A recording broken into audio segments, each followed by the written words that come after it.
It's about love, and I think that, love is an important thing for people to hang on to these days. A new theater experience is coming to Winnipeg, celebrating the queer community and the joyous experiences within.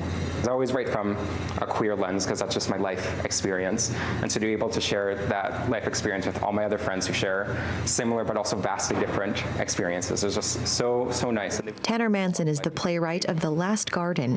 He says the show is a new theater experience blended with music and dance.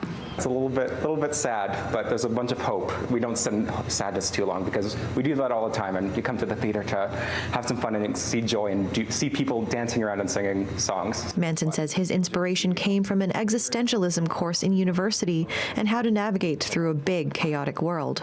To find little pieces of joy, whether that be like hanging out with friends or like flirting with a cute boy or just like talking about and thinking about love amidst all the chaos. All of the creative team and cast identify as queer, and Manson says it's important for him to have that representation in Winnipeg's theater scene.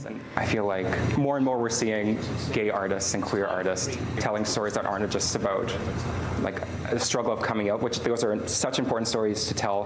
But there's also so many other stories to tell too. So being able to make a show where we get to see a little bit of it all, it's just so nice and so important to carve out those spaces for my community. There is something about celebrating joy because trauma is oftentimes a part of the queer experience, but the queer experience is made up of so much more, and one of those things is joy, and it's great to have a little representation of that on stage, I would say, for a change. Actor Duncan Cox says during rehearsals, many parts of the script were given to actors who connected with the lines as themselves and their characters. It was more difficult to get off book because it was like, oh yeah, we might change that, But also it was I found that it gave the actors a lot more autonomy over their own characters and their own decisions. In Winnipeg, we don't have a queer-producing, queer-centric theater company, even though there's so many great artists making awesome work.